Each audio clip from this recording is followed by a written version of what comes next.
ABC One Television. ABC One Television. ABC One Television. Le leader en actualité.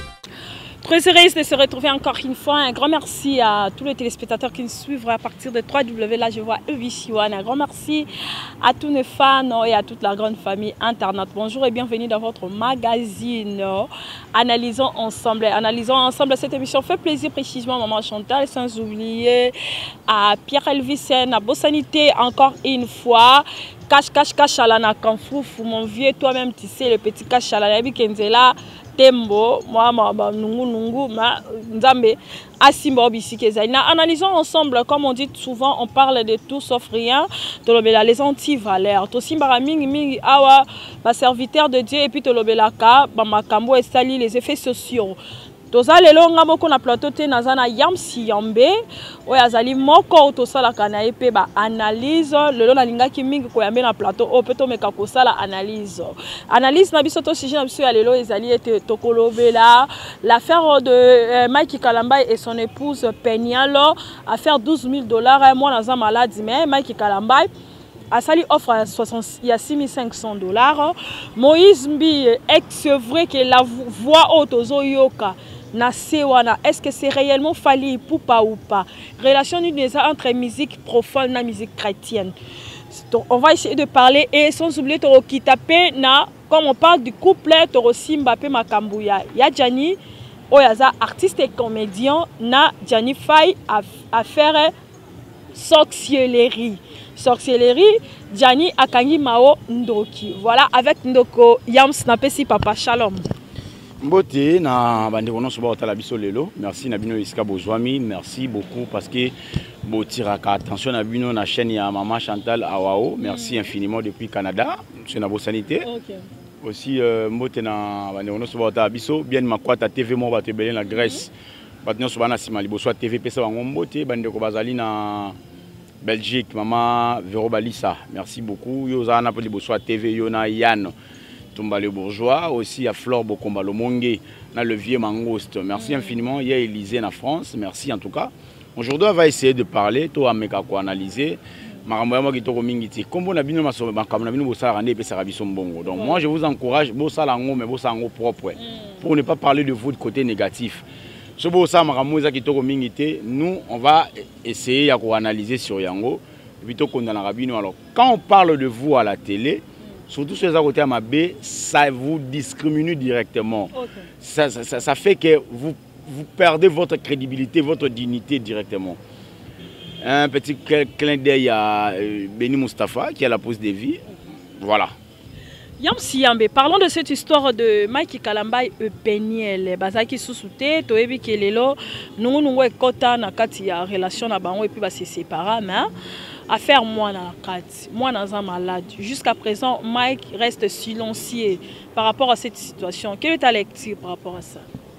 Est-ce qu'il faut se dire, il faut se demander d'abord des questions. Est-ce que Bakabwana c'est vrai? Parce que ngana ibato bakabwani soki bakabwani omoni bolingo oyo tika bato bakabwana kana kanda sadi ngana yina yopo yinanga bolingo ani sila katina kata mutema ezalaka yango moni même maona Gianni mamno so ba sala neza love Gianni azana posa bolingo mao j'arriverai là bolingo oyo bandeko ba utalanga na kisasa bato bakoma utala YouTube makasi merci en tout cas bataki sasa nyonso kisasa mbote na bino bato bana Congo central mbote na bino bato bana Congo mobimba na otanga loba province parce que toi to derrière ton na oloba boye moi sina mobali so ba imba boyana de fonga na mobali so na lingi na boya moi si je reste silencieux relation zaki sérieux on a monnaie que moi si OK suninga na lingate moi je préfère yako tika la kimia jusqu'à ce que la fille va comprendre que Joe yo alingi souté na kabwana basi oyo na vivant na bango bongo peut-être on a kabwana ba ex na kabwana bango bongo bolingo ezali to kabwani to finga na boy to retrouver ne intérêt le but on trouve des sika moto lo ba oui na ki pour ça x na na oui comme y na voilà mais Kalambay na moi ce n'est pas na pour sérieux il faut pas arriver d'abord au kabwana sincèrement soki ba kabwani ya solo soki ba kabwana ya solo ba kabwana sincèrement première des choses et puis batika ko zo ba vie na bango mais Kalambay c'est un pasteur na habité le quoi peu dans l'église comme 5 $5 par chaise dans l'église. En tout cas, je sais que l'église et diminué nano. En tout cas, mon tapé c'est un ondé Gentini Ngobila. Gentini Ngobila landé l'église en Mike Kalambay. Il est ma fou d'ataba $8. Mais oui. Yo ça appuyer Mike nani oh Gentini Ngobila et c'est à la chaise mon $5. C'est trop. C'est trop, c'est beaucoup. Baza pour l'église ils sont à tête on déni. Baza pour l'église ils sont à tête. Oh. Ben bah l'église est chamakele ne bangolo. Ba ya otaba au fond ba 1000 francs ba 500 francs bon $5 par chaise. Bandimba chaka mbonga mabonza combien na année moko? Jantina sengi église combien na année moko? Il faut comprendre. Donc je suis pas là pour parler de ça. Ngala ndolo baka ke ya Gentini mukuba ngobila. En tout cas kende l'église Mike Kalambay. Mike Kalambay église na ye et ça la maralisouté. Parce qu'il y a un bon pasteur a ses respectables, pasteur a la crédibilité, comme on a eu cause à la tournée dans les réseaux sociaux, salut, parce qu'il y a traité moi en été. Et Zali Boling, on a eu un Mike Kalambay, il y a Peniel. Tout le monde appelle, il y a Peniel à faire circuler, appelle à Mike Natani. Oh, tu l'as dit que Mike a bien appelé Peniel. Et là, qui s'y appelle Boling, on a eu un Mike, ça nous regarde pas. Bisous, tu as plus Boling et moi, parce que bisous, nous sommes pas parents, toi, la banane, tu es bien né, tu l'as rabana, bisous. Donc, Mike Soga qui parent ya solo, Mike Kalambay. Le quoi parent, le quoi les beaux bergers, attention qu'on battre la famille n'a été. N'enga battre la bandi, mais va qu'il y ait une église n'a été, va qu'il y ait une église à cité Bethel-T. Pas à une église n'a été. Battre la paix moi na bongo. Qu'est-ce qui manque ya moi na zo bela $12,000. 12,000 et zambon belé zambon amukieti. 12,000 et zambon belé. Mais attends. So Mike a probabilité à Rosala na $15,000. Vas-y, débloquez un peu na bana yo, la santé n'a pas de prix. Moi je vis des parents se sacrifier pour la vie de leurs filles et fils. Mais pourquoi Mike vous voulez pas se sacrifier pour la vie de votre fils? Mais ça dans film ko Yvette Kalomwa zo le kana télévision. Semble-t-il qu'Azan Deko Azan côté ça y a un quartier, Azan y a un quartier, il est tout le temps banda maramba Peniel et banda na Mike ya Sara wana. Mais c'est qu'Azan pour ça Mike a linga ba bala. Il a boyana des fois. Mais il y a mon coup de divorcer des fois. Mais lingi kama maramba Mike na kaka kolobela ko finga Peniel, elle est allée même plus loin pour dire que Peniel a ça sorcier de cette histoire. Ils sont surtout ça ba maman, ba op ba zuchon son robot, biso non tobotité. Mais c'est pas comme ça. Tant moi dans ma santé ya moi na il faut que moi na sala maram na et ça ba ngomba ele ba bala na ki osala raté. Bon, d'abord il faut dire quelque chose. Serre on a cause à peine à moi raison, cause à peine à moi tort. Tort quand il fait la diffamation na kombo ya Mike Kalambay, to ba injure public à la télé, na kombo ya ndeko Peniel ndi ko zamabe. Mais si elle parle plutôt de côté où est normal, tant mieux. Ngana oloba boy. Nyoso oyo lo bama oyo ndeko Clarisse Wechi, soubassement nango ezali bolingo. OK. Soubassement nango ezali soubassement, le vrai soubassement ya makambo nyoso to mona na réseaux sociaux. Eza bolingo. Bolingo wana ezali ya ndeko Peniel na ndeko Mike ba olinga kotika bolingo na bango te. Et s'il a quitté pour ça. Si la quitté. Mais ça nous arrive te, au mona petit mo kabona ki siko tango, bo kaboni après au moni ah oui, petit on a changé oui, oui na kozo eta mako. Voilà. Emsou Mike a calculé Peniel bon. Peniel pe na parler pas comme le ba non, ngape na calculer non bon. À vrai dire na le belo moko, ngana senta ki sens ya immaturité et pas ndeko Peniel et pas ndeko Mike. Baza na sens ya immaturité. Maman, soki bano ba tekaka banguba. Atie moi si Zemi, il arrive à supporter cela. Et bon Mike Kalambay. OK. Il faut réfléchir. Et bon, Mike Kalambay, maman nanga. Ce qui moutou le la Mike Kalambay a arrivé à recevoir charge à Banaté. Mais à Sali Domoko Boya Pessina na Jemoko. Na Challenger, ce Challenger. Challenger $6,500. Selon les informations, il y a Euronews, c'est ça les problèmes. Bon, Mike Kalambay mais son fils manque $12,000. 6,500 c'est quoi aider puis la première. Bah 6,500 c'est encore 6,500 comme ça. Donc ça fait deux fois. Bon on apprécie. Ma bé ezali na ngoti ya osala ba pa o ya sali wana. Ngana préféré Mike Kalambay ba tout na ina question o ngana olinga na tout na bino. Mike Kalambay nini etindaka yo obala na Peniel batu o nyonso wa pembe na Mike Kalambay bandimi église na yeso Mike Kalambay otala émission te bandimi église na Mike Kalambay za na so beau marché so ba kombo je sais pas na lingwala so bandimi otala te bana quartier ya Mike Kalambay so bana quartier ba otala te mwana musala bana ya mwana musala ya Mike Kalambay Tant maman rozonga na poko to ba sentir na kalamba. Oui bisa to na papa moko na TV, papa Yams. Abito tout na yo tout na papa Mike Kalambai. Pourquoi abalana na Eliane pendant que zalaka na mwasi na ye na Peniel plutôt pendant que zalaka na mwasi na ye mwana maman Olangi. OK. O ba sibi on ba peine, o ba zagi na ye ensemble trop longtemps à Koboya na mwasi ba zagi na ye. Mwana maman Olangi po mwana maman Olangi asa munene. Ah vidéo de la langue abali mwasa mukiete. Taille belle de figure, ainga mwasa taille. C'est moi la maman Olangi ba zagi belle de figure. OK, belle de figure. Ça dépend ngalinga ya on a biso na bi muna mdana ndenge. Maman na po ya vie de loin, on msuma ki. Na bi on a bi ndeko nanga vie de loin, ndeko nanga vie de loin aponaki Virginani mwana wangu komuni nani? Nani Mata nabosani komwa ya ndeko mwasi yango ekimi ndeko Mata aza na taille na ya munene koza taille munene ningo la injure te eza baguna bagu mama neti ngai mwasa munene bongo na olinga te ngai linga basi baza na mwata imu normal c'est dire mwasi mwa mukie quoi ponga na munga mona munene na za munene mate qu'est-ce qu'on met Kalamba ipe non ngana yiba tu ngana yebi pe ya sonam pasteur Guinée Cham azaki munene mwasi na azaki munene. Voilà, ngana yibi les hommes mibala minene bazana basa minene bazali. Et ça les autres dépendent de ba goût oyo na ba critères au bas mibala balingela bas na bango. Moi je dirais en quelque sorte on peut dire que Mike Asala est mauvais choix. Asala mauvais choix té mais problème est que Eliane Azali n'est pas mauvais choix té. Problème est que problème Eliane ngopé pour ngalo maman Moïse Mbi. Bah c'est pela ngati na makamwana. Donc je voulais dire quoi? Ça dit Peniel Azali na moi sans sa immaturité. D'abord il faut yeba yango moni ngana lobaka na bandeko na ngai boye. Bino batu bozo linga bobala.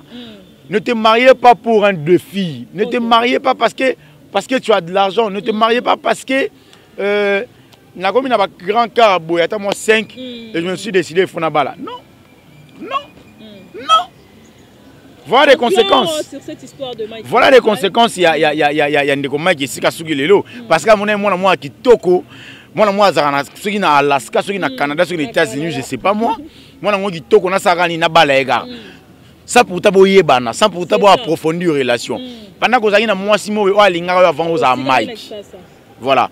Et là le bosser dans le bas. Et puis conseil on peut ça bandeko ba artiste au ba oyaka. Bandeko basi fali na na ketchup ti baza bongo lelo, fali na moi si muso olinga te. Apa na ketchup. Apa na ketchup. Fali na ketchup ba ni tant fallait oya répétition na lipapa. Tant fallait o chaka ba choko excusez-moi. Tant fallait o kanga suki. C'est quoi nos préférés? M. Soubasi le bon préféré. On va préférer Fali Lelo. C'est quoi nos préférés? Voilà. Elle était toujours présente à soutenir moi si Mobali Nae. Elle était toujours là à soutenir Mobali Nae. Nana Ketchup. Lelo aussi quoi ba musicien ba fille ba voyer ba Fali. Fali moi la que nana tana binoté. Vous comprenez? Fali moi la que binoté nana besoin na binoté parce que nana moi si Mobali Nana Ketchup oh ayebinga mieux. Yango moni Fali abanga Nana Ketchup makasi. Voilà. Donc c'est pas la peine à Fabregas. Abala moi si naie avant parce qu'il y a que ba succès koya. Comme on a 80 ans. Tu peux pas rester là pour na 70 ans 80 ans pour ne pas à ça qui mariage na 80 ans. Non. Ça la vie na yo avant. Luka moi na yo avant. Ba so balingaka ba star. Batika kolinga ba star parce qu'il y a comme star. Vous comprenez? Basi balingaka ba star, batika kolinga ba star pour comme ba star. Non, linga mobali avant azala star. Yo accompagné na liste na ya star. Na sala analyse mon le oyebi coup ya la vie, na coup ya likofi. Ba lettre wana nyonso ba koma ngo ndenge moko. Mais il y en a deux choses, il y en a deux significatifs. Coup ya likofi et ko vimbisa, mais coup ya la vie, c'est difficile de vimbisa. Voilà. Donc coup ya la vie ezelo musu, coup ya likofi ezelo musu. Quant à moi je dirais tout se battre. Ce qui vit et bêti au coup, au quoi il relève-toi, fixe bien tes objectifs et puis pousse tes raisonnements très loin. Fixe bien ma place au niveau kindi. Et là on a le banana Kalamba il n'a propos en tout cas.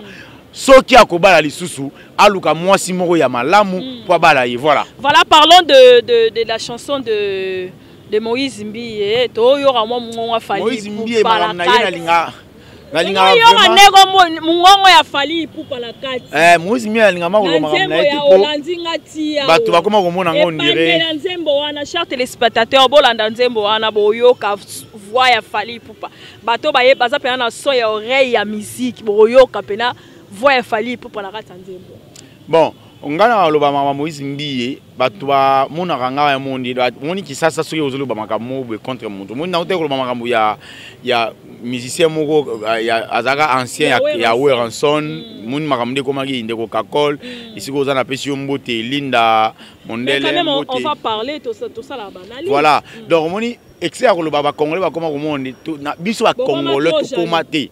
To comment on a un complexe d'infériorité. Voilà. Alors, les Congolais, on a un complexe d'infériorité. On a une place wana. Ndeko Moïse Mbiye, en tout cas, il y a kitoko makasi soki. En tout cas, moi je t'aime bien. Na linga ko makasi ndeko Moïse Mbiye. C'est tout ça presque je me Moïse Mbiye. Voilà, c'est un frère pour moi. Na linga ko makasi ndeko Moïse Mbiye. Mais yo kana biso loko moko Mbiye ndeko nanga. Oyemba bien. Comment oyembela ta basi? Comment oyembela ta ba tete ndai maboko bank? Comment oyembela ta ba Eliane loemba mama yembela kata bango. Yemba kata ba Eliane ba fe no kitoko mama Eliane et ko salo bien Moïse Mbiye. Au lieu de rester là, se tenir l'icolo à chair, nous prêcher l'évangile du Seigneur Jésus-Christ. Après, nabanze mona yo to yo kaka bolingo ndanga to yo kaba sort au nom de gege to yo kalelo yo fali atie liloba nakata nzembo ya nazo na tondisa mine sengo yo ze olandinga tiawa so avant comme na olandinga tiawa na ezana bandeli wana fali ayoka na wana. Donc Moïse Mbiye, quand moi je te dirais nakati église donc nzembo ane bando yemba bato ba yemba fali ba encarter fali to ba louange fali nakati église fali biso no soto yebi ra fali fali abomba ravine était fali yebi fali nyonso ba bi fali ninga wana asaka ba musique na ye biso mo to musique profonde devant ndara wapi. Voilà. Challenger nango toyebi ndenge ba évoluer ba musu ba évoluer na ndenge ba cimenterie pour ne pas citer leur nom. Ça dit ba musu ba ba système à double. Vous comprenez? Alors, parlons d'abord de Fali. Pour ne pas parler de double maman to ko sa Fali. Fali a un musicien profond. Mike Alamba est un musicien religieux, c'est Moïse Mbiye. Musique ya Fali ko na musique ya Mike Alamba ya Moïse Mbiye ndenge nini ndekonanga. Photo pe na ba tapis, place ba beng sa bango tout console. Ba yamba na bazo seka ça dit entre vie na petit na ye parce que Fali a ve ya Moïse Mbiye musika. Donc il y a pas même à débattre donc. Adam mukoni musika. Les a vie azala na petit na ye. Petit na ye pe sora lela vie, ça dit petit na yo vie Fali. Petit na yo Mike Moïse Mbiye alingaro makasi. Mais ça là est fort o aider aya na musique na bino ndenge ndeko Nathalie Makoma ayema na pesi yo nde motema nanga après akomi na ena sambi mato inanga opesango ambargo ya ba jetem na yo na papa wemba ebeta to sipela na ngoti lelo ndeko Moïse Mbiye tika na musique ya nzambe parce que soit les alwa oza ko se monker na nzambe zonga na yo fana elo koto et puis nzambe osalo grâce. Voilà. OK, voilà, merci beaucoup toninga kito simba makambo mao ça aussi notre temps est commis défaut. Je pense que Nekoyam peut s'en sous temps. Demain on va essayer vraiment de parler sur Mao et Tiani. Qu'est-ce qui se passe réellement? Parce que ça m'a embrouillé simbi ba couple to solo la pe ma maman mingi awa to remeka un peu ko solo la na yo. Qu'est-ce que tu peux dire par rapport il y a réalité aux hommes sur les hommes dédiés, sur la prophétie, sur le message. D'ailleurs, j'ai deux rendez-vous. Rendez-vous moi il y a pasteur Sonic Afuta. Et puis rendez-vous moi il y a pasteur Sonic Afuta fona Lukaye. Et puis rendez-vous moi il y a pasteur Denis Lessi fona Lukaye pe. En tout cas, bango baza ba ancien biso to bota minonte bango ba ba serviteur de Dieu. Ce qui peut bazaki ba serviteur de Dieu parce que Sonic Afuta azana musala nzambe lo so 40 ans. D'habiter. Ngana ko 40 ans. Parlons de vie na Denis Lessi. C'est pas mon bala maman Tina Lessi, papa na Bobo Lessi, Nani Lessi. Bande wana nyonso na bi bango très bien. Je maîtrise bien la famille Lessi. Maman Tina et papa. Na kolukana so na papa. Bango baza na moi maîtrise makambo ba koyebisa biso nini ekomi lelo. Bon moni challenge mo eza sikoyo, monde comme monde à concurrence. Ça dit, pasteur Bakomo Luka, il fallait à 3 pièces. Pasteur Bakomo Luka, il parle bien. Pasteur Bakomo Luka, attends-moi, on a dit pas Kitoko. Pasteur Bakomo Luka, azana vie moko stable. Mais na se kuna ba okena ko longola ba ser ba caleçon, ba kene ko longola ba ser ba zemi, ba kene ko sala ma be obiso to sala rati. Ma be wango ba sala ba imam pe ba sala rango. Ba catholique pe ba sala rango. Ba église des noirs ba te belé ba sala rango. Mais église des réveils leki. Papa Gentini Ngobila en tout cas idée aujourd'hui c'est une très très bonne idée. Ba église est belé. C'est l'église à Moïse Mbiye, ya Sonic a futa. Papa, il y a maman, il y a papa Sonic a foutu à coup de coban en autre bazar le souté. Papa Sonic a foutu à coup de linga au foot à bon wana te. Futa ba $12, $15 par chaise. $5 au chaise à moukié papa. Biso bandoko bo teninga rigati bo talanga. $5 eza moukié pour na église. Église est fout à taxe à l'État. Mais bazo sala ba débauche, excusez-moi. Église est comme une église au monde avec préservatif na permanence. Église mais na yebité église a ndenge nini wana. En tout cas l'église nyonso ali metté papa pour na ngai bana bango na $12 à débattre souka $10 na kiti moko. C'est ça elonga na koloba. L'église est à côté ya oyo ezali à partir ya nani ya Cohydro, au comati na première na triomphale. Una banda bangona $10 à débattre souka $8. Na tina pas Sonic a futa na kati po yaza machine ba te belete. Au mieux côté kuna kota bandal, mangembo papa.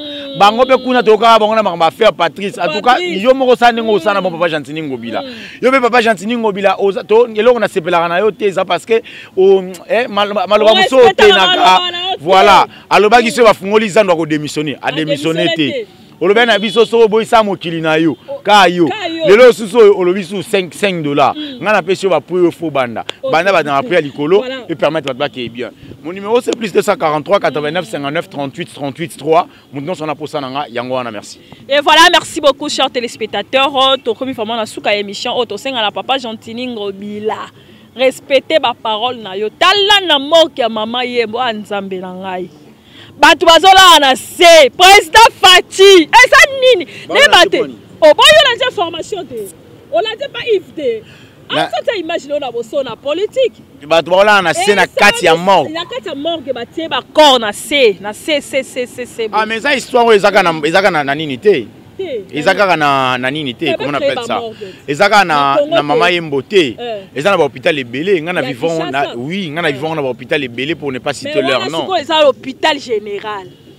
Initiative puis c'est maman Olivier ils ont la morgue ceux ils ont la morgue c'est une très bonne chose maintenant c'est l'hôpital général base banana l'hôpital général initiative c'est hôpital individuel qui hôpital général c'est ça problème mais hôpital général et là il y a l'état. Sur l'hôpital général la ville a dit ça. Bazangi groupe électrogène courait qui banda 18h 20h. Ami d'Amutagio sur le groupe électrogène. Sur Yozo Betamasola il y a morgue ndeni. Groupe OPSOP Salade. Voilà chers téléspectateurs, on arrive à la fin de cette émission. On va essayer de descendre sur le terrain pour voir qu'est-ce qui se passe dans Mama Yembe. Toujours Mama Yembe, Papa Yembo, un individu n'aime pas Gentini Ngobila. Pardon. Sauf qu'il m'boute il y a 6 millions de dollars, 60 millions de dollars, 61 ou 65 millions de dollars, pardon. Bambon côté belé, bando est le pouvoir. Donc c'est-à-dire que aux appels la possibilité, il y a aider biloko mususu to batache mususu eza il faut résoudre yango. En tout cas so on dit que mbongo faut so ngone église, en tout cas kenen église pour batu basara ba appel de fois ba $10,000. Donc c'est-à-dire $10,000 mort et so ba siège ba ndimi na bango. Voilà, merci beaucoup, on se retrouve prochainement avec un nouveau numéro. Bye. Bye.